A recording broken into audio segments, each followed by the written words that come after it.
Bonjour à tous. Encore moi qui va vous dire de prendre place parce qu'on va commencer dans les prochaines secondes. Merci beaucoup.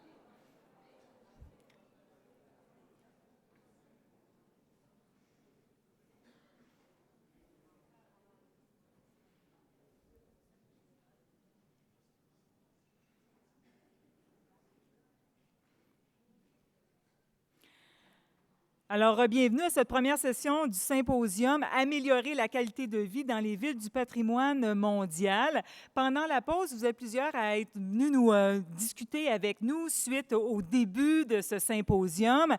Tout est ouvert. Si vous voulez commenter sur la plateforme virtuelle, vous êtes nombreux à le faire. Continuez puisqu'on vous lit. Il y a certaines personnes qui préfèrent l'écrire sur un papier. Il n'y a aucun souci. Si vous préférez l'écrire, il y a Andréane qui se promènera dans la salle qui est derrière, mais vous la connaissez. Elle pourra récupérer vos commentaires. On les lit. Je pourrai aussi les lire ici à l'avant. Et il y a d'autres personnes qui nous disaient « Ah, ben suite à tel commentaire, j'aurais voulu poser une question à tel maire ou à tel membre des délégations. » Vous pouvez le faire, c'est ça l'idée. Nous voulons que vous discutiez ensemble. S'il y a un maire ou un représentant qui prend la parole ici en avant, la personne va reprendre sa place, mais si ça suscite des interrogations, n'hésitez pas, on est là pour ça, on est là pour discuter et mettre sur pied plein d'idées. Alors c'est vraiment, il n'y a pas de règles ce matin, je ne suis pas la police et vous le faites comme vous le désirez. On discute ensemble, bien sûr, pour avancer dans ce symposium. Alors, nous allons continuer la discussion avec le deuxième axe, qui est des villes résilientes dynamisées par la mise en valeur de leurs ressources patrimoniales. J'invite donc M. Pierre Urmic, le maire de Bordeaux, à prendre la parole.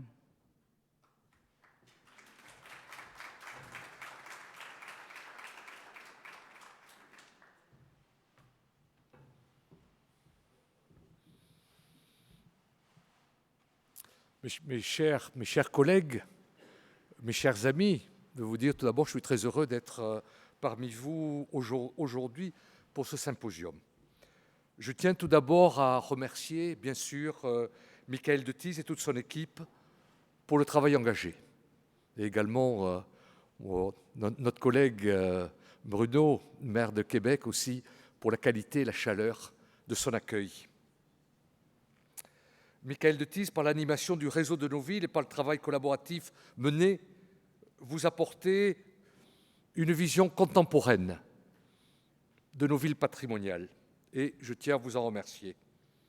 Nos villes possèdent toutes un patrimoine exceptionnel et elles ont désormais un autre point commun, celui d'avoir toutes été confrontées récemment à des événements dramatiques dus au dérèglement climatique. En France, vous le savez, nous venons de connaître une sécheresse sans précédent.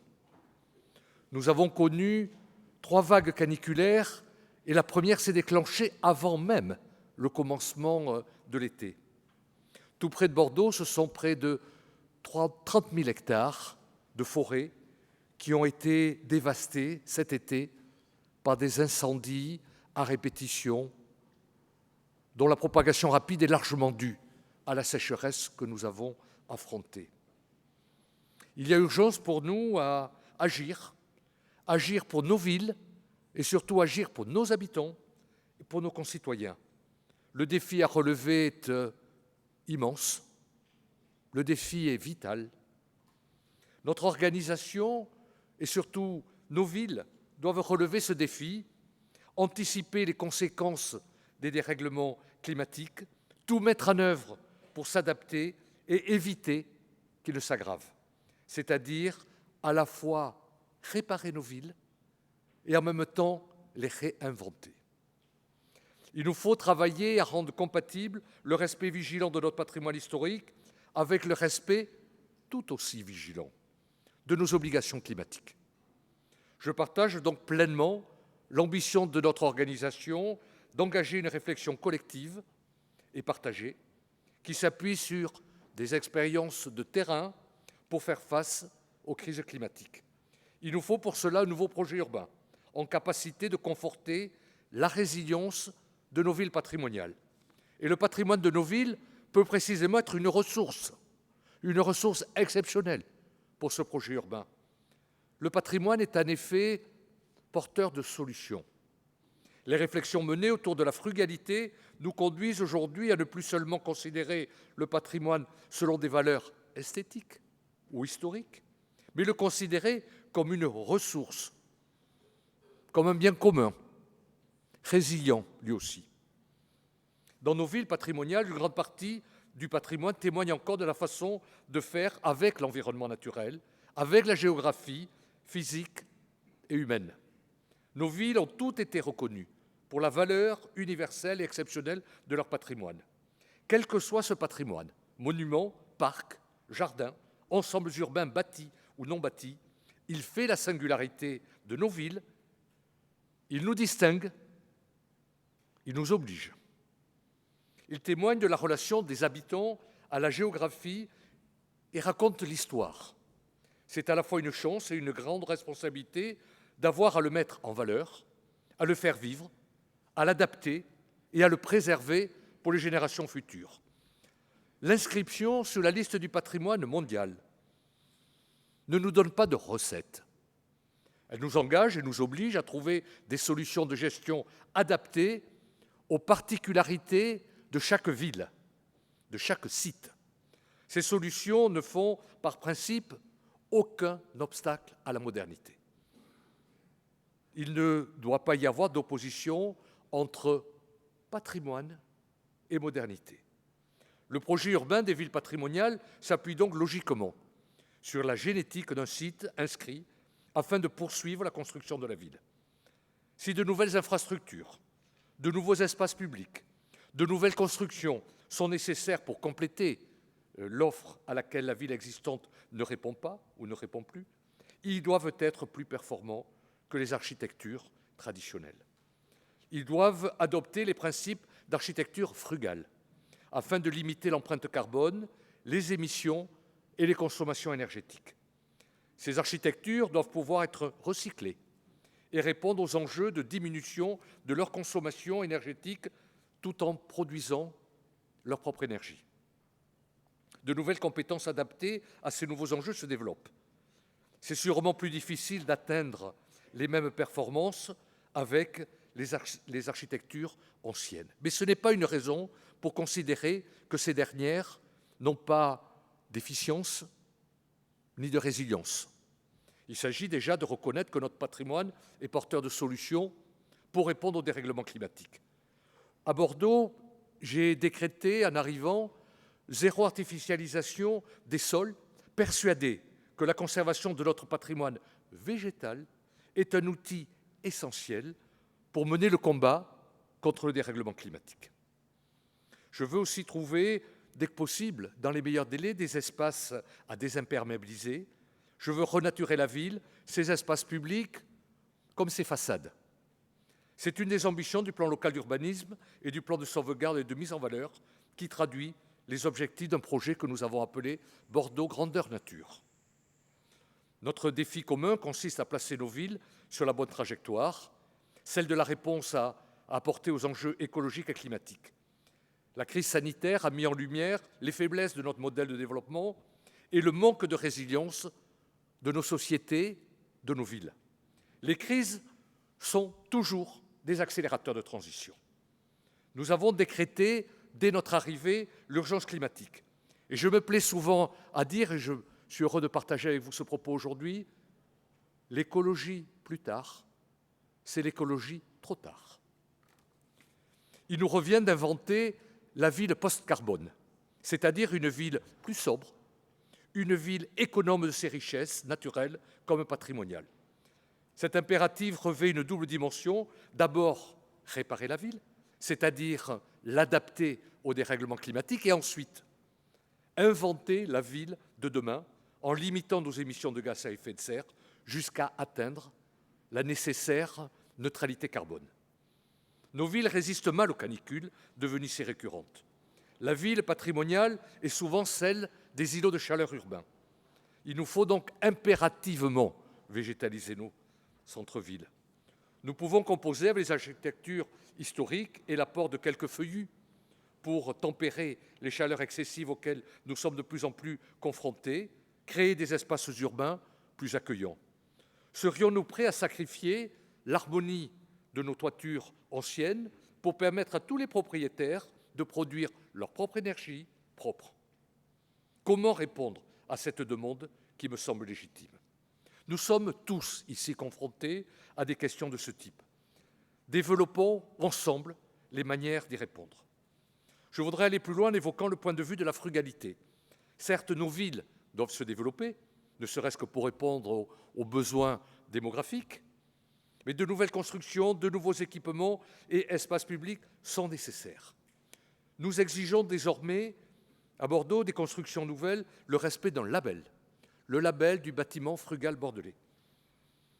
Il privilégie tout d'abord la réhabilitation plutôt que la construction neuve, pas seulement pour des raisons esthétiques ou historiques, mais aussi pour la valeur d'usage, la possibilité du réemploi et d'adaptation à de nouveaux besoins. Il encourage la créativité architecturale, notamment pour développer des architectures et des modes constructifs plus économes en énergie. Je souhaiterais terminer mon propos ainsi. Nos villes recèlent des ressources patrimoniales irremplaçables. Mais se contenter de les maintenir ne suffira pas pour conserver une certaine qualité de vie. C'est pourquoi chacune de nos villes rend nécessaire un projet urbain pour faire du patrimoine un levier pour affronter les enjeux d'atténuation et d'adaptation aux conséquences du changement climatique. Nos villes historiques et leurs quartiers anciens ont traversé les époques. Elles sont une source d'inspiration et doivent nous donner confiance en l'avenir. Néanmoins, les entretenir et les préserver ne suffisent plus aujourd'hui. Il est nécessaire, à mon sens, de réparer, d'accepter et de redécouvrir les logiques des lieux. Je crois pleinement à la résilience de nos villes historiques. Nos quartiers anciens sont le reflet de savoir-faire et de savoir-vivre. Les confronter à des impératifs nouveaux, c'est soigner et entretenir cet héritage dans l'objectif de conserver la qualité de vie. Le bâti comporte à ce titre autant que le non-bâti, qui est peut-être encore insuffisamment pris en compte. En tant que maire de ville au capital patrimonial, nous avons un rôle essentiel à jouer. Conjuguons avec intelligence le passé architectural qui fait la fierté de nos villes avec le futur désirable, celui de leur patrimoine, de leur climat, comme de leurs habitants. Il en va tout simplement de la survie de nos écosystèmes urbains. Ce symposium est une occasion unique de nous comprendre et de nous faire entendre. Nous allons adopter ensemble une déclaration d'intention. Cette déclaration doit permettre à nos partenaires et à nos concitoyens d'apprécier notre engagement pour la préservation des valeurs universelles et exceptionnelles que notre patrimoine représente, et aussi notre engagement pour répondre avec la même détermination aux défis climatiques. Je vous remercie de votre attention.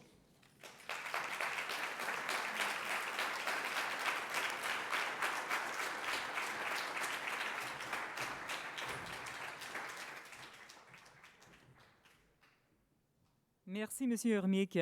Alors, c'est le moment de poursuivre la discussion de cet axe 2. J'ai senti pendant la pause que vous vous êtes déjeuné, que vous avez davantage envie de discuter. Je dois vous dire aussi que nous avons déjà 73 commentaires sur notre plateforme virtuelle. C'est fantastique. Nos experts sont en train de lire tout ce que vous envoyez. Alors, n'hésitez pas à continuer à commenter. Je vois des cartons qui se lèvent et j'arriverai. Nous avons une première personne à qui donner la parole, mais nous y serons aussi, Andréane, je te ferai signe. Alors, j'appelle au micro M. Voller, le premier président du Parlement de l'État de Vienne, à s'avancer vers un des... je ne sais pas où vous êtes, je vous cherche. Ah, voilà. Alors, vous pouvez vous avancer ici. Merci. Good morning, distinguished ladies and gentlemen, dear colleagues and dear friends. The City of Vienna has been an active member of the OWHC for many years, and Vienna has repeatedly been elected to the board of directors of OWHC. Thanks to Vienna's ideal location at the heart of Europe and also as one of the four main capital cities of United Nations, Vienna plays a key role mediating between the members and bringing together different regions at our network.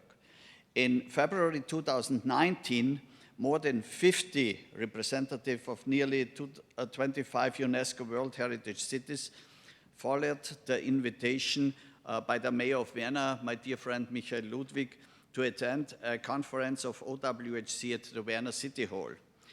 We discussed for 3 days how to preserve our World Heritage, but at the same time how we can develop our cities to make these cities more livable, sustainable, and smart. And Vienna is really successful in this field. We were awarded 15 times in 15 years in a row as the most livable city worldwide. We are now the greenest city worldwide, and we have won the Smart City Prize of Singapore recently through the Lee Kuan Yew Award. And we have showed in this process how to develop cities, dynamically growing cities, but also make them livable and to make them comprehensive with our environment.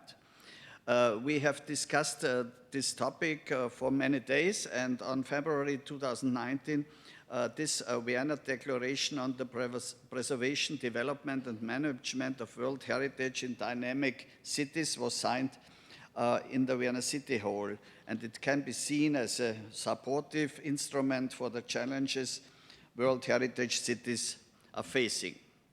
Vienna makes great efforts to bring awareness and responsibility for the historic heritage better in line with the dynamic development of Vienna.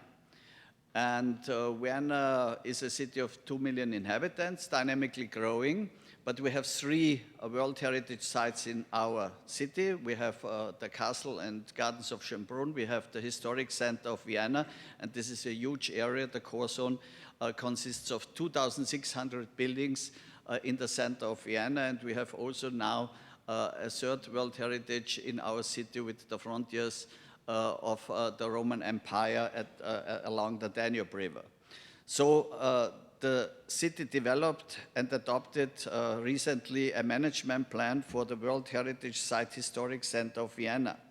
And our management plan is a comprehensive document on the World Heritage Site Historic Center of Vienna. At the same time, it's a catalogue of measures on how Vienna's future developments will succeed with great care and strict measures to protect and preserve the World Heritage Site. The management plan was implemented over a period of about 2 years. It was hard work.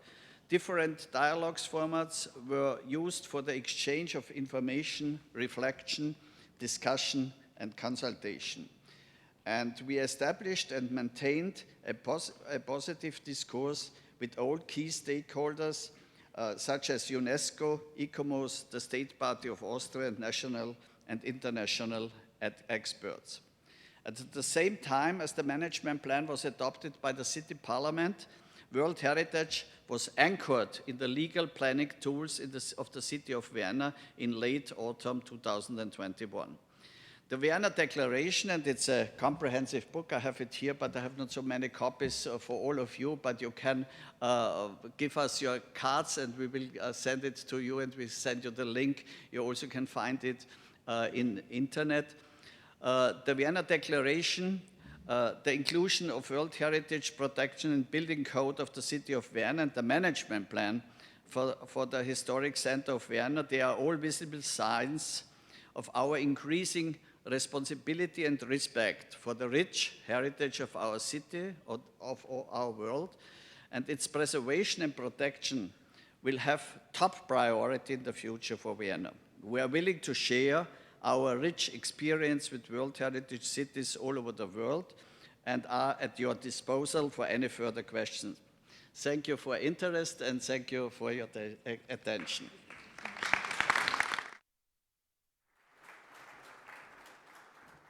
Merci beaucoup. On a un carton qui s'est levé, Andréane, tout près de toi pour la suite de la conversation. So good morning to all of you. I'm happy to be here. And we have already yesterday in our regional meeting tried to collect a few ideas that we can now relate to this axis. And one of the ideas that came up, I think, is very relevant for axis number 2. Of course, all the cities want to do more in terms of sustainable energy use, and one of the hot topics really is the use of solar energy within historic city cores, because usually our preservation regulations are quite strict, but we see that change. So one proposal would be, cannot the OWHC make something like a baseline study and find good examples how solar panels can be integrated in historic roofs? And also examine good policies to serve as an example for other cities, because this is really a hot topic and a lot of cities are under big pressure also from the citizens, and we need to find solutions. So we are not looking for more arguments to avoid solar panels, but we want to find good ways how to integrate them. And we think this would be a very good thing on the level of the General Secretariat to conduct a short study that can serve then for all the member cities. So this is the first point. The second one that came up yesterday was, we usually deal a lot with university people, students, and we are a little bit in our higher education bubble, but we also have a lot of craftsman skills that we need to keep up the preservation efforts and to keep our cities in a good condition. So why not explore a program or cooperation to focus also on the craftsmen? So all those parts of the population that have not visited a university, but they are working with their hands, and we need them because we see in many, many cities a loss of these traditional skills that we need for the historic buildings. And the third idea that maybe we can connect here is, it's more a transversal thing. Why don't we try to think of thematic focal points within the organization of World Heritage Cities? For example, like it is being done by ICOMOS, they have a focal point for sustainable development and a focal point for climate change issues. Why don't we do the same within the organization of World Heritage Cities and make thematic clusters in different cities that we can use as a reference and as a resource for excursions, for publications, etc. So that's a little bit from yesterday for the start. Thank you so much.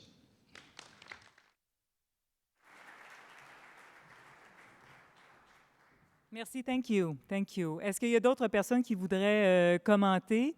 Je peux peut-être me permettre de lire quelques commentaires que nous avons reçus sur la plateforme virtuelle, et il y a des idées vraiment qui se rejoignent, entre autres avec ce qui vient de se dire présentement. Il y a une personne qui commentait en disant la formation des jeunes aux méthodes traditionnelles de réparation, par exemple des routes historiques, comme des routes en galets, peut-être initier chaque étudiant à une visite d'une portion de la vieille ville, faire des événements pour eux, pour leur donner peut-être le goût d'apprendre ces plus vieilles traditions, si on veut. Je tiens aussi à saluer la ville de Tunis qui a commenté aussi pour les différents axes et entre autres pour celui-ci sur la mise en valeur patrimoniale. La ville de Tunis qui s'est engagée dans la vision globale de régénération de son centre historique en restaurant des monuments historiques et en faisant un état des lieux exhaustif et en proposant des projets de parcours urbains, de requalification et de valorisation du patrimoine aussi. J'ai d'autres commentaires aussi. On parle, c'est Madame Rioux, je m'excuse de vous nommer. Vous avez mis votre nom sur la plateforme virtuelle, alors j'ai l'impression que ça va. Madame Rioux de Québec, elle dit, on parle beaucoup de changement climatique versus la qualité, mais qu'en est-il de la qualité de vie du citoyen qui vit et habite des sites du patrimoine mondial envahis par des touristes? Alors, cette question revient. On l'a un peu élaborée ou effleurée pendant l'axe 1, mais si vous avez un commentaire, peut-être que vous avez des exemples dans vos villes où vous avez déjà réfléchi à cet enjeu-là et comment y trouver, pour que tout le monde y trouve son compte, n'hésitez pas à commenter aussi. Est-ce que je me sens comme dans un encan? Est-ce qu'il y a un carton qui se lève? Est-ce qu'il y a quelqu'un qui voudrait commenter davantage? Oui, ici j'ai un commentaire. Please come to the mic. Thank you. Don't forget to give your name and your city also. Yes, I'm from Luxembourg. My name is Shaf Milaninia. And I just wanted to point out a concern that we are having right now in Luxembourg. We are rethinking the center of one of our lower parts of the city, which is in the core zone. And obviously we have, Minou was talking earlier on yesterday about heating systems and all kinds of infrastructure that you have to obviously put where all the archaeology is, but we've managed to sort all of that out. Funnily enough, that has become the least concern. A few years back, we were all trying to find ways. Now the issue actually is a different one. It's a very narrow tissue. It's medieval. And we want people to walk there. We want people to be able to stay there. We want people to be able to drive their bikes there. And we also want to be able to provide some kind of public transportation for those who cannot bike and for those who cannot walk. And we realized, and I was curious whether any of you has had any experiences, good and bad ones, please, how to get these things together, because the pedestrians are afraid of having one level and shared space where everybody is respecting everybody. People using bicycles are very bold because they believe that they are the saviors of the planet. I cycle a lot, but I'm not like them. So it's hard to get people to understand that we have to do this together and that nobody can be selfish just because they think they're doing a better job saving the planet. And so we're really concerned with that. If you only have that much street width and you want to have everybody find a way of using it and experiencing it positively, for instance, it gets very tough for trees. Because once you want them as well, people tend to think that the bicycle, for instance, is becoming more important eventually than the trees because it might kick the cars out. So it's the kind of tough situation that we are trying to figure out and have a balance. So anybody have experience with that, I'll be happy to hear that. Thank you.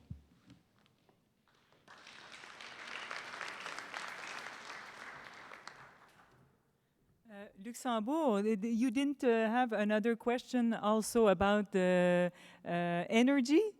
Maybe would you like to say it also? I'm sorry to put you on the spot.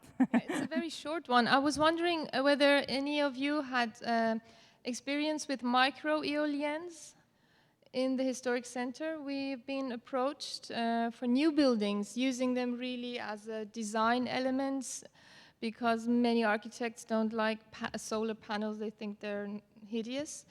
And the micro-eolian sector are thinking of very well-designed objects. And so I was wondering, and especially because I know many of you have UNESCO zone situations where you might have a lot of wind. So I was wondering whether that was something that you had thought of or experience with. Thank you. Merci. Alors, on a le maire de Vilnius aussi qui voulait apporter des précisions. Hello again. I was inspired to talk after intervention of our colleague from Luxembourg, because I think that the question is very essential. And just again, sorry for being maybe like referring again back to the street design code we were presenting, but I think this is exactly about the same issue. And just to make the problem even more complicated, I would say that during first years of myself being a mayor, I realized that the biggest enemies of greenery in the city are those people who love greenery. And I will say about this project why it is so. I was really surprised. I just realized it in 2 or 3 years that when you start planting trees in the street, some people oppose actually planting trees because they think that trees will suffer, because it's not a very friendly environment for the trees to grow in the streets, because of course the pollution and everything. And then I had to roll it back that of course the trees feel much better in the forest, but we live in the city and we have to have a greenery. And I think it's very important that it goes back again to the question you raised about enough space for everything, because we will never have enough space for trees in the street, never in the city. There is even not enough space for the trees in the forest because all the trees competing with each other. And again, maybe it's not the theoretical discussion, but I think that coming back to Jeff Spegg's book about the walkable city is a good example, when he calculated about theoretical width of the street, which is necessary in order to fit everybody, including the driving lanes, parking lanes, trees, bicycle routes, and pedestrian routes of essential width. That should be a street of like 62 or 67 meters, which would be impossible and unlivable. And of course, it means that we have to sacrifice things and to think about everything. And for us, again, sorry for referring back then for this design code, I think every city has to invite its own based on the same principles. But I think we started with many mistakes because we started from bicycle routes. And then we've observed that trees are falling and pedestrians are complaining. Then it expanded it to pedestrians, and then realized that, again, not everything is included. So I think it's very important to include everything, including design and lighting and then all the things. And then, again, I think the question was raised is so essential, and the answer is complicated, and we have to work hard in order to provide simple answer to this complicated question. Thank you so much.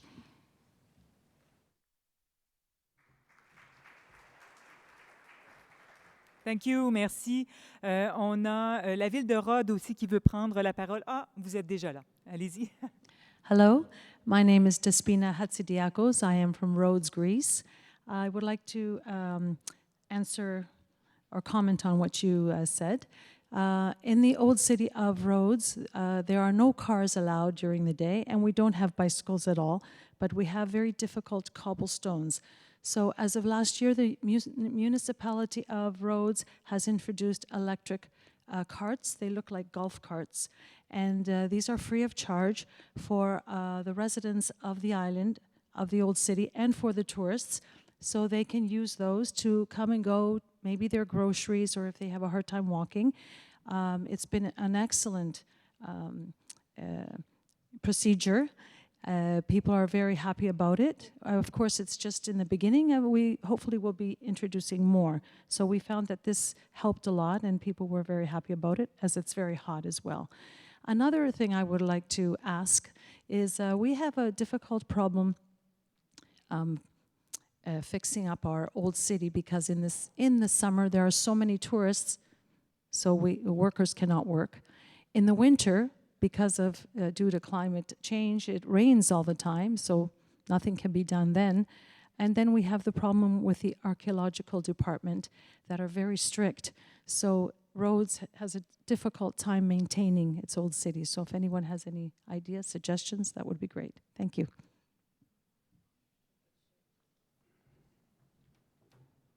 Merci beaucoup, thank you. Maintenant, je donne la parole à un membre de la ville de Bruxelles. Est-ce que je... Oui, parfait. On vous a vu. You are next.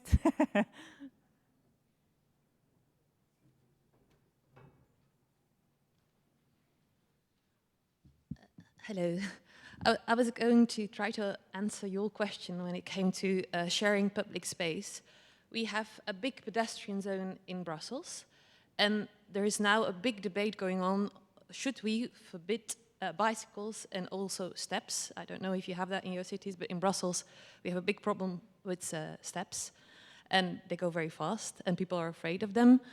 But I think it's a thing that we could do, because pedestrians always come first, and I think it's important when you think about public space to have a hierarchy, And pedestrian first, then cyclists, then public transport, and then cars. And so if we are going to forbid cyclists and steps in the pedestrian zone, it's important that they have other access in the city where they have priority over cars and over public transport. So we are trying to think about cycle lanes that take the entire way, and they will always have priority above cars. So if there's a car, it's not like that always in reality, because they don't really respect it yet, because the drivers in Brussels are quite mad, so they still have to learn how to do it. But the idea is that they will have lanes where the cyclist can drive in the middle of the lane and cars have to stay behind it, so they can take up the entire space. And I think it's very important that we have a vision about all the roads, a hierarchy. Is it pedestrian first? Is it cyclist first? Is it more public transport? Is it more cars? And then they should have their own paths and their own ways to go fast. I think that could help to have to think about your city in a hierarchy of all the streets. Thank you. And when it comes to trees, because it's also a big challenge in Brussels to plant more trees, I think it's very important to think about climate change and already pick those species who are able to resist climate change in a higher climate, and also adapt them to the more historical zones. You can plant trees that don't become that big, that don't have so many leaves, so that you can have a certain type of trees that are adapted to those zones, because it's quite a complex discussion in Brussels. The people who protect the heritage, they are often opposed to trees because they don't like the leaves being in the way of the views, and I think you all have that. But to me, the challenges of climate change are so big that it's not useful to always keep open all the perspectives on all the important buildings, because we have to plant trees wherever we can.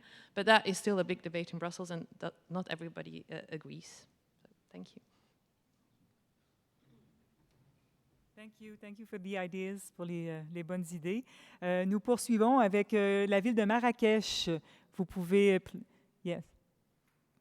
Merci.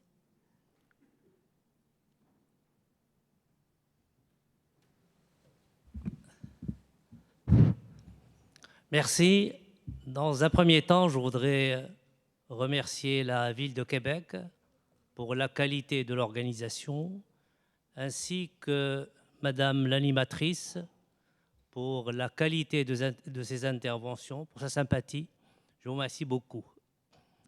Moi, je voudrais intervenir sur 2 points qui me paraissent relativement importants. Le premier, c'est que j'ai entendu plusieurs idées, un certain nombre d'interventions, mais la question que je me pose, c'est comment. Il est intéressant d'avoir des idées, mais il serait peut-être plus intéressant de savoir comment réaliser ces idées. Moi, j'ai l'impression qu'on a tendance à oublier une chose, c'est le cadre juridique. On veut faire un projet, mais malheureusement, on ne pense pas au cadre juridique. Mais c'est quoi le cadre juridique? Le cadre juridique, ce sont les documents d'urbanisme. Les documents d'urbanisme, moi je pense qu'aujourd'hui, on n'a plus le droit de faire les documents d'urbanisme, de confectionner les documents d'urbanisme de la même façon d'il y a 40 ans. Moi je pense qu'aujourd'hui, on doit repenser l'urbanisme, parce que c'est très important. C'est là où il y a des problèmes. L'ensemble des interventions repose sur des problèmes d'urbanisme. Le vélo, l'espace public, la rue, tout ça c'est de l'urbanisme. Mais malheureusement, le patrimoine est absent lors de la confection des documents d'urbanisme. C'est pour ça que moi je pense qu'il serait temps que nous, en tant que personnes s'intéressant au patrimoine, il faut qu'on soit présent au moment de la confection de ces documents d'urbanisme, et que l'analyse, l'étude des documents d'urbanisme, il faut que le patrimoine soit au cœur de l'analyse des études des documents d'urbanisme. C'est très important. Pourquoi? Parce qu'aujourd'hui, on continue à faire les documents d'urbanisme comme avant. Et on ne prend pas en considération un certain nombre d'évolutions concernant beaucoup de domaines. Les changements climatiques, tout ce qui est communication, tout ce qui est espace public. Aujourd'hui, on vient de voir une autre conception de l'aménagement de l'espace public, de la rue. Est-ce qu'on a aujourd'hui le droit de concevoir une rue comme il y a 30 ans? Aujourd'hui, une rue, c'est un espace public. Moi, je pense qu'il faut la repenser autrement. Moi, je pense aujourd'hui qu'il y a un grand problème d'urbanisme en matière de patrimoine. Donc, je demande à ce qu'on réfléchisse tous ensemble à tout ce qui est cadre juridique de l'application d'un certain nombre d'idées concernant le patrimoine. Deuxième axe sur lequel je voudrais intervenir, c'est la jeunesse. Moi, je pense que là, il y a un grand problème. Pourquoi? Parce que dans nos projets pédagogiques concernant nos écoles d'architecture, le patrimoine, ces thématiques du patrimoine, à mon avis, on n'accorde pas beaucoup d'importance à tout ce qui est thématique patrimoine. Pourquoi? Parce que les élus, les politiques, n'interviennent pas dans les projets pédagogiques des écoles d'architecture et des écoles d'art, de façon à ce que ce problème de la thématique du patrimoine soit au cœur des projets pédagogiques des écoles d'architecture.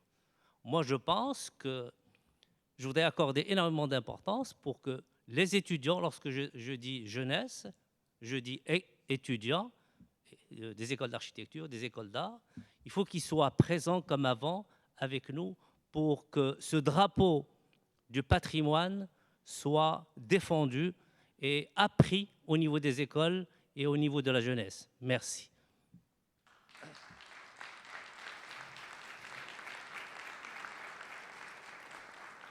Merci beaucoup pour ce commentaire. Il y a plusieurs commentaires, évidemment, sur la plateforme virtuelle. Je suis beaucoup sur mon téléphone et ce n'est pas parce que je regarde Facebook ou Instagram, je lis vos commentaires. C'est ce que je fais.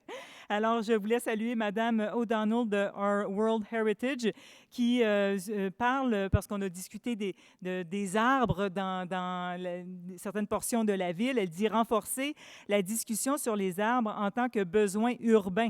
À l'échelle mondiale, la richesse équivaut à l'ombre des arbres et à des températures plus basses, tandis que peu d'arbres se trouvent dans les zones les plus pauvres. Les arbres offrent un meilleur air, une meilleure réduction du carbone, un refroidissement urbain et plus d'avantages. Merci pour votre commentaire. J'en lis un aussi en anglais. Je salue Sawalunto, la ville. Alors, integration of nature conservation should be based on culture and tradition of people.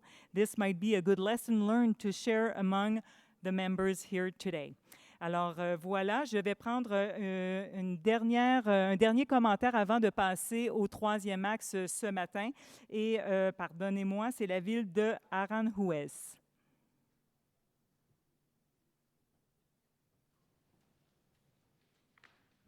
Hola, buenos días. Soy María del Pozo, vengo de Aranjuez. Aranjuez es una ciudad pequeña que se encuentra en el centro de la península ibérica, a 50 kilómetros de la ciudad de Madrid, la capital de España.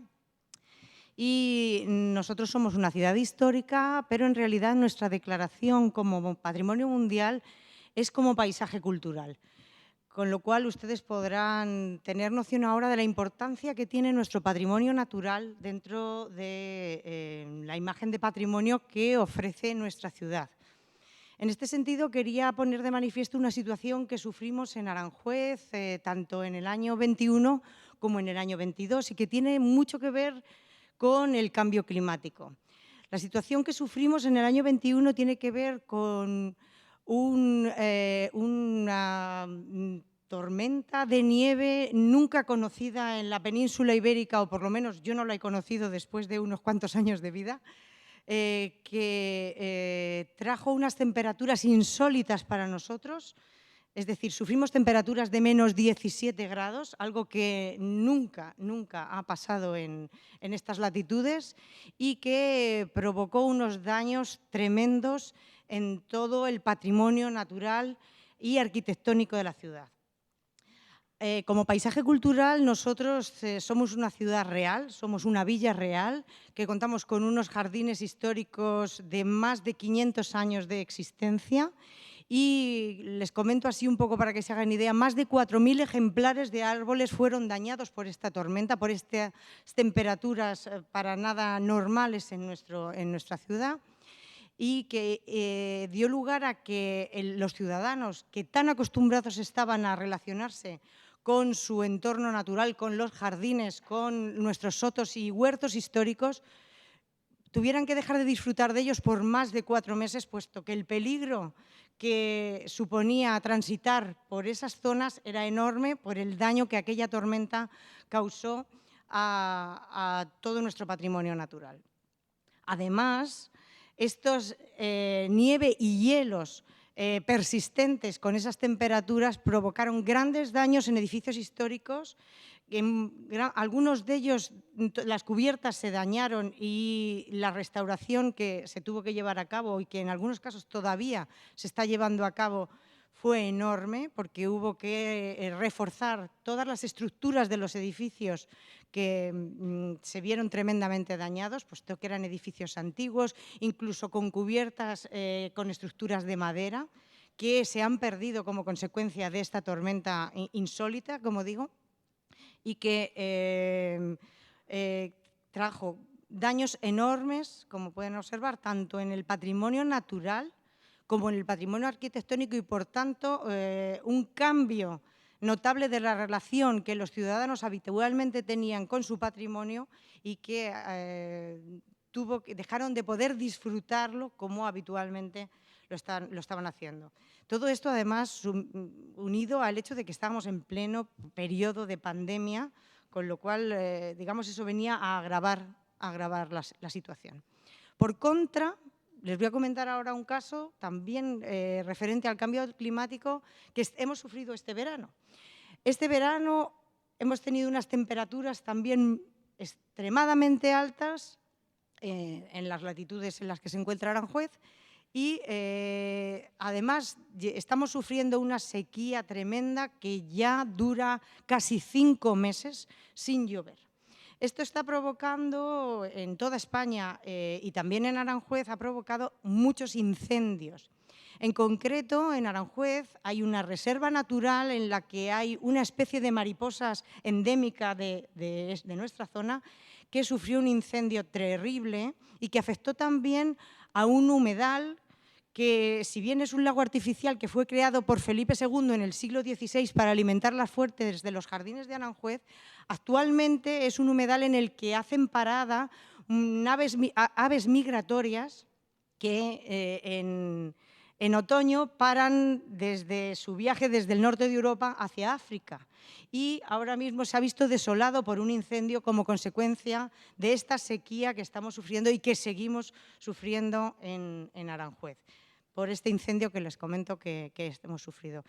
Este es un buen ejemplo, tanto en un extremo de fríos nunca conocidos como temperaturas súper altas, estamos hablando de 41, 42 grados centígrados, o incluso sequías y lo que traen las sequías, incendios, etcétera, que son consecuencia de este cambio climático y que afectan tremendamente al patrimonio no solo construido, sino también el patrimonio natural, y que cambian la relación, cambian notablemente la relación que los ciudadanos tienen con su patrimonio histórico. Muchas gracias.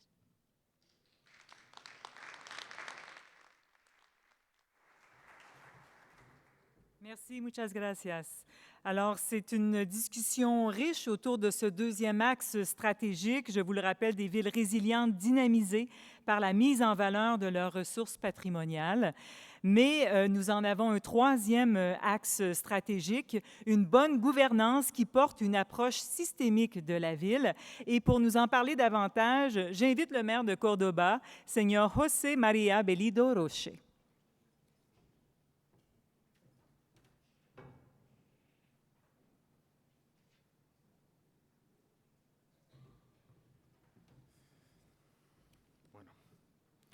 Muy buenos días a todos. Quiero comenzar, como ha hecho algún interviniente antes que yo, como el alcalde de Burdeos, agradeciendo en primer lugar la enorme hospitalidad que hemos tenido por parte de la ciudad y del alcalde de Quebec, al que le agradezco una vez más la excepcional organización de esta jornada, y por supuesto también el trabajo previo que se ha hecho desde la Secretaría General de esta Organización de Ciudades Patrimonio Mundial por parte de Michael de Tisse. Bueno, me pedían que compartiéramos experiencias para hablar en este simposio sobre la gobernanza en nuestras ciudades, sobre la gobernanza en las ciudades Patrimonio Mundial. Y quiero hacer una primera reflexión, y es que la gobernanza en ciudades como Córdoba, cualquiera de las que ustedes representan, tiene todo absolutamente que ver con la participación ciudadana, porque los retos de la gobernanza no dejan de ser los retos de todos nuestros ciudadanos, de todas las personas que viven en nuestras ciudades, en nuestros respectivos cascos históricos. Y por eso quiero hacer una reivindicación previa a las palabras, y es el papel que los ayuntamientos, que las ciudades debemos tener preponderante, primordial, principal, en todo lo que tenga que ver con la regulación, la reglamentación, las normativas, las medidas, los programas que atiendan a nuestros cascos históricos. Porque somos nosotros los que gestionamos el día a día de esos espacios, porque somos nosotros quienes gestionamos directamente y con más cercanía los intereses de nuestros vecinos, y porque somos también quienes podemos acercar más esa gestión a través de herramientas de participación a quienes viven día a día en nuestras ciudades.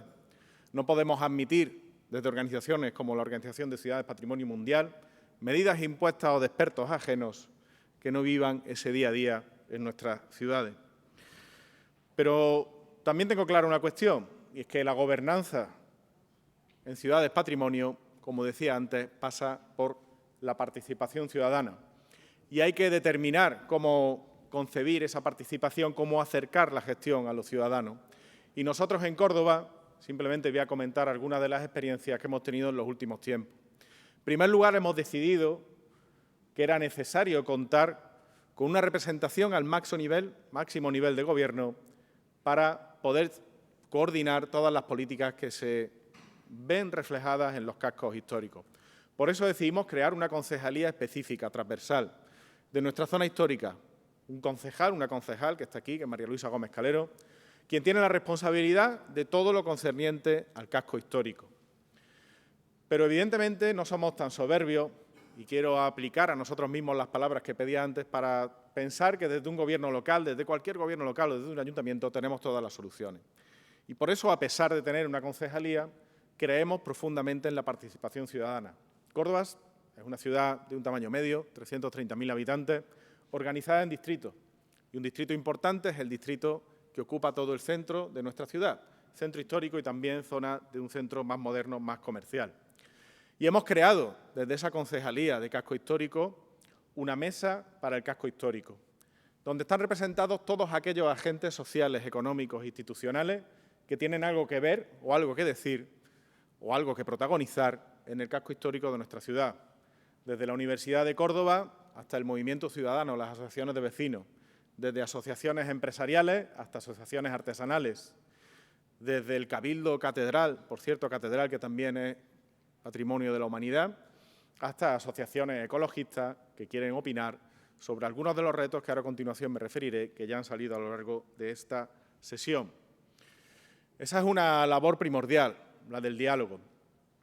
Y ese diálogo tiene que desembocar en otro tipo de herramientas, de las cuales aquí también hoy, y es normal porque tenemos retos comunes, todas las ciudades se ha hablado, tienen que basar en herramientas que, insisto, den respuesta a esos retos comunes que tenemos todas las ciudades. Y esa mesa del casco, con toda su participación, es la que está también colaborando con el Ayuntamiento de Córdoba, con nuestro Gobierno local, en la actualización o redacción de un nuevo plan de gestión de ese casco histórico.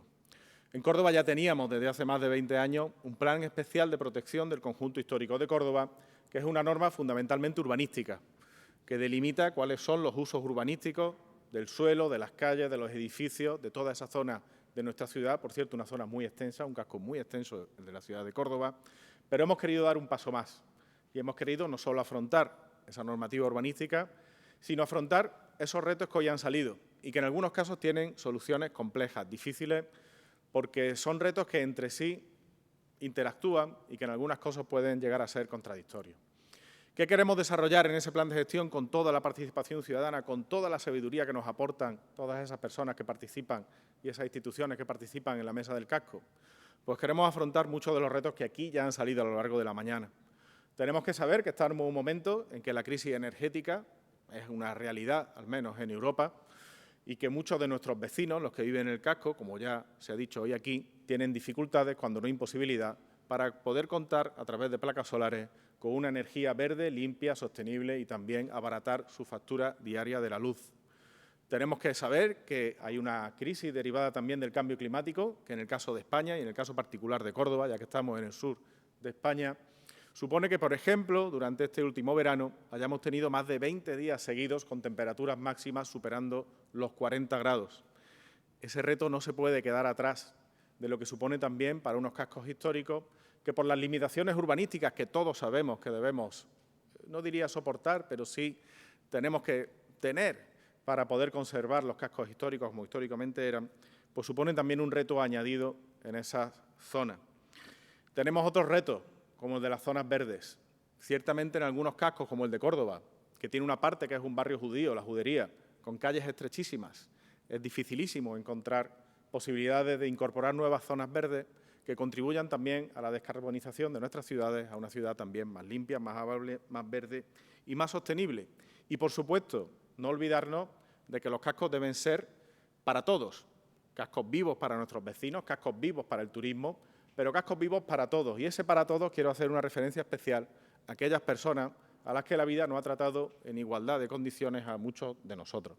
Aquellas personas que tienen dificultades de movilidad, dificultades de accesibilidad y que en los cascos históricos deben también poder desarrollar al 100% el completo de sus vidas. Y decía que algunos de estos retos son complejos porque hablamos de querer poder, por ejemplo, plantar árboles, más zonas verdes en nuestras calles, en las calles de nuestras ciudades, pero a su vez eso puede ser una barrera arquitectónica para personas con dificultades de movilidad, para personas con dificultades de accesibilidad. Queremos proteger el paisaje histórico de nuestros cascos, pero a su vez queremos poner placas solares que, queramos o no queramos, interferirían en el paisaje aéreo que protegen el patrimonio de la humanidad en nuestras ciudades. Pero afrontarlo con la unión de todos, afrontarlo desde la gobernanza participativa, nos hace también poder encontrar soluciones nuevas. Y os pongo algún ejemplo de avances que estamos tratando de acordar en la ciudad de Córdoba, por si pueden servir de experiencias positivas. Una asociación vecinal, un colectivo ciudadano, nos ha propuesto, y están haciendo ello a cabo el estudio, que en aquellos suelos que están todavía sin ocupar, casas antiguas que han tenido que ser derribadas, solares que quedan libres en nuestra ciudad, podamos hacer experiencia de incorporar allí zonas verdes, pequeñas, pero que sean pequeñas islas a lo largo del casco histórico, que reflejen un frescor mayor en nuestra ciudad y la hagan también más habitable, con una corresponsabilidad entre los vecinos que proponen esa propuesta y el propio gobierno local. Pues estamos trabajando también con la World Monument Funds para hacer un programa, que por cierto empieza este próximo lunes, donde reflexionar sobre todos estos retos y especialmente sobre otro de nuestros patrimonios que está dentro de nuestro casco histórico, pero en este caso un patrimonio inmaterial, como es la Fiesta de los Patios, una fiesta que se desarrolla en un espacio muy particular, muy singular de nuestra querida ciudad de Córdoba, que son los patios, que no dejan de ser casas de nuestros vecinos que se abren al mundo durante unos cuantos días al año y que tenemos que preservar en su configuración arquitectónica, pero también en su modo de vida. Y lo estamos haciendo en colaboración público-privada con la World Monument Funds para ver qué medidas podemos seguir adoptando. Y, por supuesto, y voy a terminar para cumplir con el tiempo que me han cedido, esa concejalía también tener los retos del día a día, los retos de coordinar lo que todos ustedes saben que nos pasa, unas políticas transversales con muchos servicios públicos que se vuelcan todos en una determinada zona y que debemos, por eso, tener un máximo nivel de responsabilidad que coordine. Hablamos de transporte público, hablamos de servicios de recogida de basura, hablamos de servicios de policía, hablamos de la ordenación de la movilidad en esas calles que en ocasiones es tan difícil y que requieren, desde nuestro modesto punto de vista, una coordinación dentro del Gobierno con una concejalía específica que de forma transversal coordine todas las políticas que hagamos en ese espacio. Y termino porque acaba el tiempo como empecé, reclamando el papel de los ayuntamientos, de las ciudades, de los alcaldes, de los concejales en la gestión del patrimonio, reclamando también que esa gestión la hagamos de forma participada y reclamando también el trabajo en red que se hace en organizaciones como esta, que nos permitirá, desde esa inteligencia colectiva, encontrar soluciones a los retos comunes que tenemos en nuestras ciudades. Muchísimas gracias.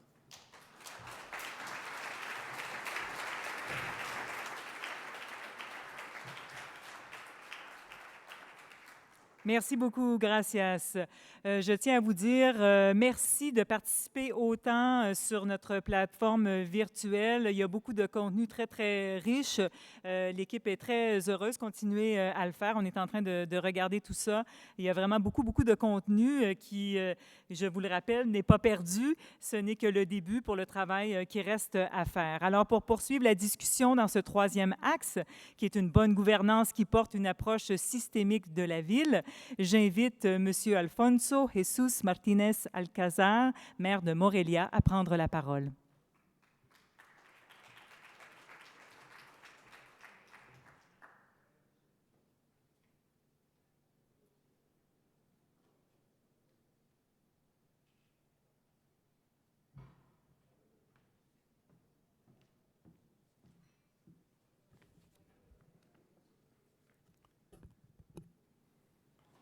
Muy buen día.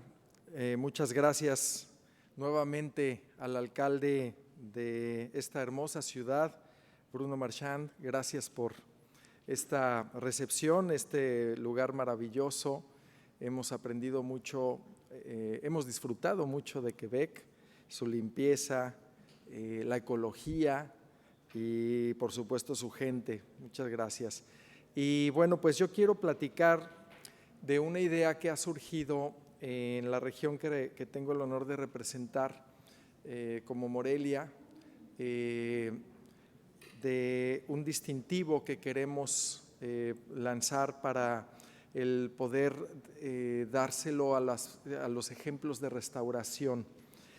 Hemos hablado aquí precisamente de cómo nuestras ciudades tenemos que estar cuidando su patrimonio. Algunas ciudades tenemos mayor facilidad para cuidarlas que otras, pero creo que en términos generales los problemas son muy similares. No importa la región, quizás se agrupan algunos problemas, se asientan de acuerdo a las regiones, pero en general tenemos una lucha para poder cuidar nuestros bienes patrimoniales. Tenemos destrucción por causas naturales, tenemos destrucción por causas climáticas o desastres, también hay por cuestiones intencionales, hay en algunos lugares en donde la gente cree que destruyendo el patrimonio puede hacer una reconstrucción más favorable para poder hacer su casa más habitable o para poder hacer un negocio más rentable o más fácil. Por cuestiones económicas, porque una restauración de una propiedad es muy costosa y muchas veces las familias que viven en ellas no tienen los medios para poder cuidar un bien material. Pasa mucho, por ejemplo, en mi ciudad de Morelia, son 1,113 edificios catalogados como patrimonio. Dentro de esos 1,113 edificios hay viviendas, hay comercios, hay hoteles, hay escuelas, hay muchos distintos usos. Y pasa que cuando un bien es una casa habitación, pues van arreglando las necesidades conforme va pasando el tiempo y pues obviamente sin tener los cuidados de la restauración. Simplemente van haciendo reparaciones y a través del tiempo se van haciendo daños a los bienes patrimoniales. También hay propiedades que tienen problemas jurídicos cuando están intestados, cuando hay algún juicio, alguna propiedad está detenida. Pero algo también contra lo que estamos luchando mucho es contra la cuestión cultural y educativa. Muchas veces la gente no entiende el por qué tiene que conservar una propiedad. Dicen, esa propiedad es mía, yo puedo hacer con ella lo que yo quiera. Y no entienden el valor que tiene esa propiedad en conjunto para la ciudad y y lo que quiere decir el patrimonio. Hay mucha ignorancia, que es otro de los temas por los cuales se deteriora una propiedad. Tenemos que hacer entender a los ciudadanos en una región o en una ciudad, valga la redundancia, que el patrimonio, al ser denominada una ciudad patrimonio de la humanidad, quiere decir que no nos pertenece, nos convertimos en custodios de esa ciudad. El que sea nominada patrimonio quiere decir que ya le pertenece a todo el mundo y que todos tienen derecho a conocer esa región tal y como ha sido nominada patrimonio. Y nuestra obligación es preservarla, cuidarla, compartirla, y que cuando una persona de otro lado del mundo va a tu ciudad, la encuentre como fue nominada. Esa es nuestra labor. Pero para ello tenemos que guardar un equilibrio. Ese equilibrio tiene que ser entre la conservación, el poder vivir en algún porcentaje importante, el generar riqueza para que sea autosustentable y que se puedan utilizar. Hay una discusión que se dio hace tiempo en mi ciudad y que creo sucede en muchos lugares del mundo, que ¿de qué sirve tener un lugar muy conservado si no se puede utilizar? Queda un espacio vacío, un espacio que pues el debate es ¿para qué se le invierte tanto recurso si no vas a poder utilizar el espacio? En Morelia se ha estado utilizando más los espacios. Tenemos un palacio que se llama Palacio Clavijero, majestuoso, que pues ha estado utilizándose para hacer exposiciones de arte o para poder hacer también eventos sociales, por supuesto con reglas muy claras. Y puede haber bodas, puede haber fiestas con ciertas reglas, pero se puede utilizar. Y hay ejemplos de restauración que podemos nosotros compartir. Por ejemplo, hay un espacio que se llama el Portal Michelena, que tiene una gran historia en nuestra ciudad y que era un espacio pues semi abandonado, que no estaba en su mejor momento. Se ha invertido, un empresario hizo una inversión importante, construyó una vivienda de muy buen nivel y construyó un café y un restaurante. Hoy ese lugar es un ejemplo de restauración y que está siendo rentable, que tiene este equilibrio entre las cosas que yo estaba mencionando, porque es utilizable, es cohabitable, está generando riqueza y obviamente se puede utilizar.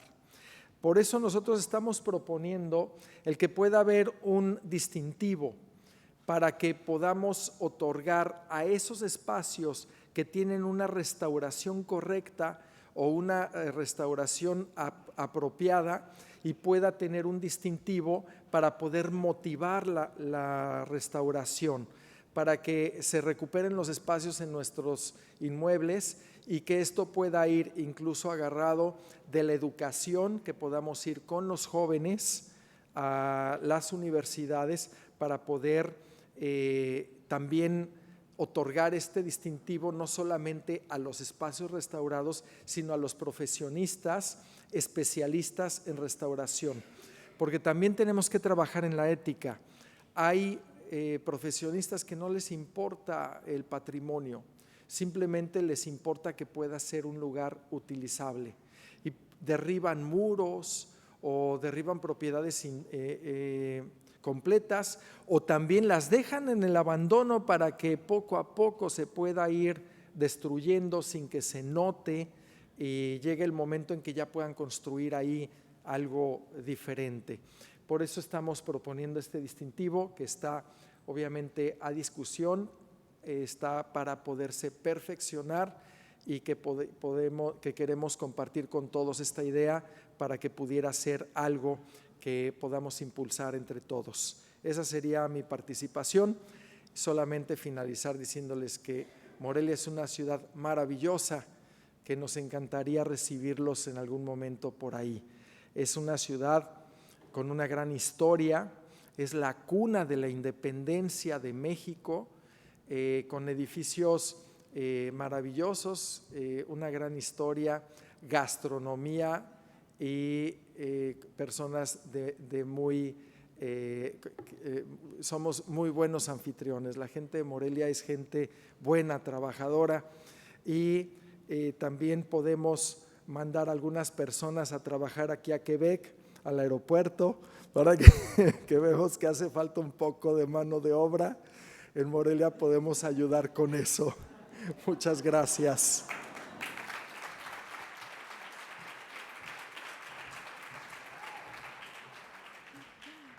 Muchas gracias.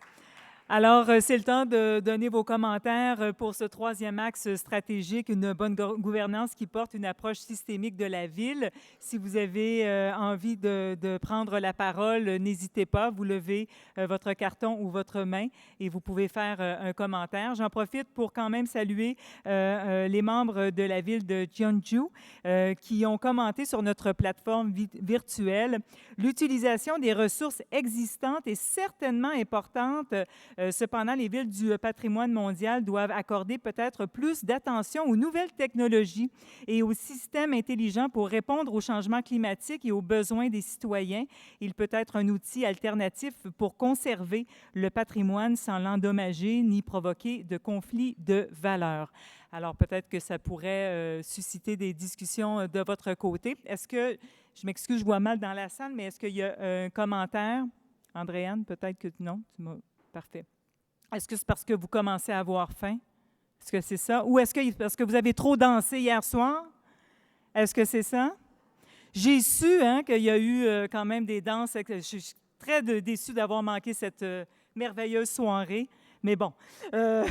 Alors, s'il n'y a pas de commentaires, je vais poursuivre en vous lisant quelques… Il y a peut-être matière à discuter aussi pendant l'heure du lunch ou pendant les pauses, parce qu'il y a beaucoup de commentaires sur notre plateforme par rapport aux gens qui vivent dans ces endroits historiques-là, face aux touristes qui viennent visiter ces villes. Alors, je sens qu'il y a beaucoup de commentaires dans ce sens sur notre plateforme virtuelle. Alors, il y aura peut-être des discussions à avoir entre vous pour trouver les bonnes idées pour faire face à ces enjeux. Si je n'ai pas d'autres commentaires, je crois que je vais… Est-ce qu'il y a quelqu'un qui se décide? Oui, j'ai quelqu'un qui se décide. C'est extraordinaire. Merci beaucoup. Allez-y. N'oubliez pas de vous nommer. Please name yourself. Gracias. Jorge Ortega, soy director de la Asociación Nacional de Ciudades Mexicanas Patrimonio Mundial. En México tenemos 10 ciudades que están inscritas en la lista de Patrimonio Mundial. Se ha platicado aquí mucho sobre la importancia de integrar a la modernidad en la conservación de los centros históricos. Hemos platicado también sobre la planeación urbana, muchos temas relacionados con los retos que presenta el cambio climático y también sobre el turismo. Y en este sentido, la mala experiencia del COVID pues nos ha hecho abrir los ojos a los mexicanos. Varias de estas ciudades son muy industriales, pero algunas otras pequeñas, como lo son también algunas ciudades del resto del mundo, patrimonio mundial, que atraen mucho turismo, sufrieron mucho en el tema de la pérdida de empleos, el cierre de la actividad económica durante varios meses, la caída de los visitantes internacionales en 90% quizás en todo el mundo durante los meses más críticos de la pandemia. Y eso nos ha hecho pensar en cómo debemos diversificar las fuentes también de empleo. Se ha planteado aquí la importancia de las calles para que circule la gente, la población, la importancia de establecer centros deportivos también en nuestros centros históricos para que los habitantes puedan practicar actividad deportiva. Creo que la representante de Estrasburgo mencionó este tema de las canchas de fútbol. Esos aspectos son muy importantes, pero el empleo para la población es relevante y me gustaría poner en la mesa también la discusión sobre el rol de las industrias creativas y el buscar mayores actividades, mayores industrias que puedan generar empleo, que nuestras ciudades no solamente se dediquen al turismo, nuestras ciudades inspiran, nuestras ciudades son fuentes de inspiración para la creatividad y estas industrias creativas, como lo es el diseño, como lo es la creación literaria, la creación musical, la creación teatral, todas las artes visuales, tenemos que integrarlas precisamente para el desarrollo económico de nuestras ciudades. Ese es el tema que me gustaría que reflexionáramos. Muchas gracias.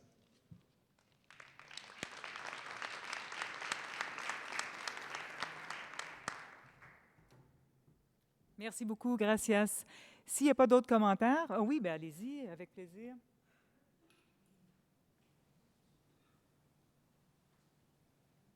Très rapidement, par rapport à ce qui vient d'être évoqué sur la question économique dans les villes et le partage des rues, la Covid, en fait, a révélé aussi d'autres modes de fonctionnement de nos sociétés, et en particulier sur les questions du partage des rues, les fameux dark stores, les livraisons vélo-cargo, qui deviennent parfois un véritable problème aussi dans la gestion piétons, cyclistes, terrasses, vie économique, vie quotidienne dans les villes.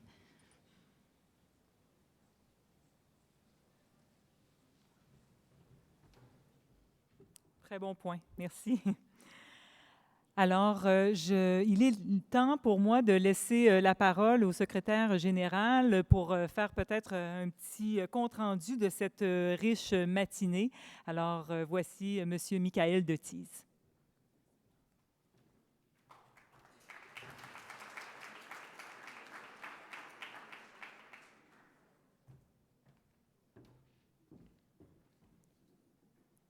Chers membres, quand on a préparé le programme, il nous semblait indispensable d'avoir un petit 5 minutes de synthèse.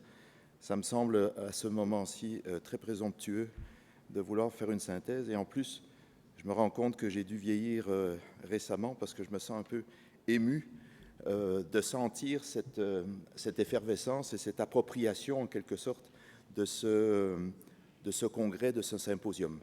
Les contributions ont été... dépasse nos espérances, je dois dire, en nombre, bien sûr, mais en richesse et en intensité. Donc là, vraiment, il y a une matière qui converge et qui afflue. Il faut que je me rapproche. Donc, on sent ce mouvement. Et effectivement, on le répète constamment, ce symposium est un point de départ. Ça va être un processus, il va y avoir une feuille de route. Donc, on adapte notre culture, la culture de l'OVPM, justement pour organiser, rassembler, canaliser, synthétiser et démarrer. Donc, au départ, cette session portait sur la vision politique, donc qui était le résultat d'un travail intense qui avait été fait pendant la période en route vers Québec. Donc, c'était un travail qui a rationalisé, qui a proposé une vision politique logique, un petit peu statique éventuellement, il a bien fallu le présenter sur papier. Et là, tout à coup, qu'est-ce qu'on voit avec ces contributions? On voit se dégager une philosophie. Ça va au-delà de la vision politique en quelque sorte, parce que les maires, dans leurs allocutions, j'ai trouvé extrêmement brillantes, donnent de l'âme à tout ça. Donc il y a une philosophie. Donc on va déjà beaucoup plus loin. L'OVPM est déjà en train d'opérer cette transformation de ce point de vue-là. Ce que dégage aussi, me semble-t-il, c'est que donc on avait mis en évidence, pour justifier toute cette réflexion, les changements de paradigme, donc on avait mis en évidence la conjonction des crises, etc.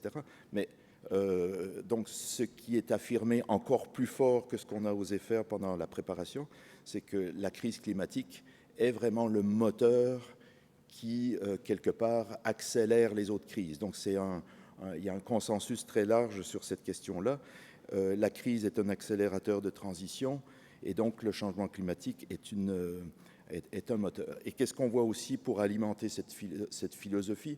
C'est que les maires, et c'est là encore une fois toute la comment je dirais, toute l'ADN de l'OVPM. Les maires sont au cœur, les maires et les élus sont au cœur de l'OVPM, et ils refondent, ils donnent un sens à tout ça en redonnant la priorité à qui? Aux citoyens. Donc on part, donc là on sent toute une mécanique, enfin moi je la sens en tout cas, toute une mécanique qui se met en branle. Les citoyens sont prioritaires, et donc c'est un départ vers la base. Donc les maires nous enracinent dans la réalité des choses, donc on se dégage en quelque sorte, ou on atterrit, je ne sais pas quelle figure employer, mais on se détache en tout cas des textes, des conventions, de toute cette richesse de références qui s'est accumulée, pour revenir à la base, au cœur. Vous avez vos villes à gérer, vous avez vos défis, et on part de la réalité. Et l'OVPM se positionne là-dessus, donc c'est de là qu'on veut partir aussi. J'ai beaucoup aimé, le maire d'Évora nous a beaucoup inspiré de ce point de vue-là, réunir l'humain, l'urbain, nature, et tout à coup, qu'est-ce qui se rajoute aussi? La tradition, la culture sert de lien à tout ça. C'est ce qui, comment relier l'humain, l'urbain et la nature? La tradition se réinvestir dans notre identité pour justement rétablir ces liens qui se sont perdus aux différentes époques. Donc c'est quelque chose qui donne un sens à cette dynamique. Le patrimoine est une ressource porteur de solutions, et effectivement c'est une question de se reconnecter dans son identité, mais c'est aussi une façon de faire et de penser la ville différemment. On essaye de jouer avec le concept d'approche patrimoniale. Je ne sais pas comment ça se traduit, heritage-led approach. Bon, c'est cette idée aussi qu'il faut décloisonner nos différentes approches. On parle depuis longtemps dans tous les colloques de gestion intégrée du patrimoine. Ça va encore plus loin que ça, ce que la vision politique nous dit, ce que la philosophie que les maires et vos interventions suggèrent, c'est qu'il faut que le patrimoine soit en tout, et c'est l'approche et c'est la réflexion qui est patrimoniale. On patrimonialise ces défis, on se les approprie, et on trouve les solutions qu'il nous faut à travers justement cette revitalisation. Et alors, évidemment, ce qui confirme encore toutes les hypothèses de départ, et je suis infiniment reconnaissant déjà, cette volonté d'agir. Agissons, maire de Québec et la vidéo d'Évora hier nous disait arrêtons de penser, etc. Là, c'est tout à fait ça. On est dans apprendre en faisant, démontrer par l'action. Donc, c'est aussi une hypothèse de départ qui se confirme, et vous avez l'air de, effectivement, pousser en ce sens. Anticiper les conséquences, bon, il s'agit de prendre conscience des défis qui se posent, qui s'affirment, s'adapter par rapport à ces défis, et le maire de Bordeaux a bien mis en évidence aussi qu'il fallait encore aller plus loin. Il faut corriger, il faut réparer, il faut empêcher que ça s'aggrave. Il y a des limites à l'adaptation, on peut s'adapter un peu, mais à un moment donné, il va falloir trouver d'autres types de solutions. Il y a eu déjà des commentaires, et c'est bien que ça se mélange aussi, parce qu'on parle de la vision politique, mais vous êtes déjà dans l'action. Mathias a mis en évidence, et d'autres aussi, un certain nombre déjà de perspectives. Comment allons-nous mettre en œuvre cette feuille de route? Donc il y a des demandes, il y a des attentes, donc vous êtes déjà dans le concret. Donc tout ça s'amorce très très bien. Bon, Vous avez dépassé votre temps? J'ai dépassé? Ah, je pensais qu'il y avait... Ah oui, ben voilà, mauvais exemple. Je suis désolé, je vous souhaite un bon appétit. En tout cas, je trouve que la dynamique de ce symposium va très très bien. Ah oui, il faut quand même que je vous dise, donc là je suis désolé, mais nous sommes le 8, nous sommes jeudi, c'est le vote ce midi. Mais bon, c'est toi qui vas dire ça, voilà. Voilà, je te repasse le papier comme ça. Désolé de... Bon. On vous laisse aller pour le repas dans quelques minutes, mais j'ai quelques annonces à vous faire importantes. Alors, je commence avec vos vols de départ. Pas qu'on veuille que vous partiez aujourd'hui, c'est pas ça le but, mais nous voulons, il faudrait nous faire part de vos vols de départ au comptoir d'inscription parce qu'on a des navettes de prévues. Alors, que ce soit aujourd'hui, demain ou samedi, on pourra aller vous chercher aux hôtels officiels. Et pour ceux et celles qui quittent avant le 10 septembre, on vous recommande fortement, je le redis, mais de libérer votre chambre et d'aborder vos bagages ici au centre. Deuxième petite annonce, nous allons faire la photo de groupe au retour du lunch, au retour du déjeuner, dîner. Nous, on appelle ça le dîner ici, mais bon. Donc, à 13 h, avec les chefs de délégation et le secrétaire général. Donc, à 13 h ici, nous prenons cette photo officielle. Et oui, pendant l'heure du lunch, c'est la session de vote pour les membres du conseil d'administration. Alors, ça se passe dans la prochaine heure, au foyer 206, pas tellement loin d'ici, on va vous l'indiquer, là, mais c'est vraiment pas compliqué, c'est à la sortie de la salle. Donc, le vote ferme à 13 h pile, donc il faut vraiment aller voter. Et il faut voter pour 8 personnes. Vous avez 12 candidatures, vous les avez entendues hier, il faut voter pour 8. Pas 6, parce que sinon, votre vote sera nul, et pas 9 non plus, parce que ça sera nul. Il faut donc voter pour 8 personnes. Vous avez jusqu'à 13 h aujourd'hui. Je vous laisse aller. Le repas est à la même place qu'hier, à la salle 2000D. Alors, profitez-en et on se retrouve ici à 13 h. Merci.